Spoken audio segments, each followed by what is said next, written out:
की तरफ रुख किया करो। ये ताकीद इसलिए की गई है कि लोग तुमको किसी तरह का इल्जाम न दे सके, मगर उनमें से जो जालिम हैं वो इल्जाम दें तो दें। सो उनसे मत डरना और मुझी से डरते रहना। और ये भी मकसूद है कि मैं तुमको अपनी तमाम नेमतें बख्शूं, और ये भी कि तुम राह रास्त पर चलो। जिस तरह मिन जुमला और नियामतों के हमने तुम ही में से एक रसूल भेजे हैं जो तुमको हमारी आयतें पढ़ पढ़ कर सुनाते और तुम्हें पाक बनाते और किताब यानी कुरान और दानाई सिखाते हैं और ऐसी बातें बताते हैं जो तुम पहले नहीं जानते थे। सो तुम मुझे याद किया करो, मैं तुम्हें याद किया करूंगा, और मेरा एहसान मानते रहना और मेरी नाशुक्री ना करना। ऐ ईमान वालो, सब्र और नमाज से मदद लिया करो, बेशक अल्लाह सब्र करने वालों के साथ है।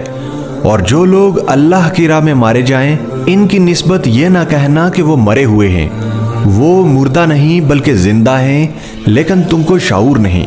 और हम किसी कदर खौफ और भूख और माल और जानवर और मेवों के नुकसान से तुम्हारी आजमाइश करेंगे। और सब्र करने वालों को बशारत सुना दो कि उन लोगों पर जब कोई मुसीबत वाक़ई होती है तो कहते हैं कि हम अल्लाह ही का माल हैं और उसी की तरफ लौट कर जाने वाले हैं। यही लोग हैं जिन पर इनके परवरदिगार की इनायतें हैं और खसूसी रहमत भी है, और यही सीधे रास्ते पर हैं। बेशक कोहे सफा और मरवा अल्लाह की निशानियों में से हैं, तो जो शख्स खाना काबा का हज या उम्रा करे उस पर कुछ शक नहीं कि दोनों के दरमियान चक्कर लगाए, बल्कि ये एक नेक काम है। और जो कोई नेक काम करे तो अल्लाह कदरदान है, दाना है।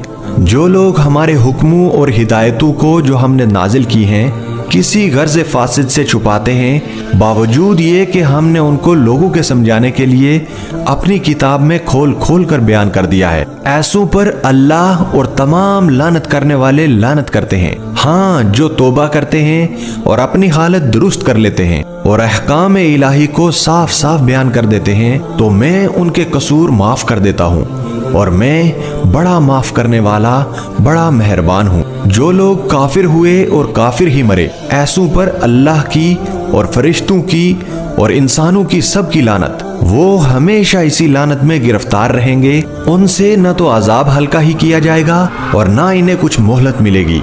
और लोगों, तुम्हारा माबूद एक ही माबूद है, उस बड़े मेहरबान और रहम वाले के सिवा कोई इबादत के लायक नहीं। बेशक आसमानों और जमीन के पैदा करने में और रात और दिन के एक दूसरे के पीछे आने जाने में और कश्तियों और जहाजों में जो समंदर में लोगों के फायदे के लिए रवां हैं,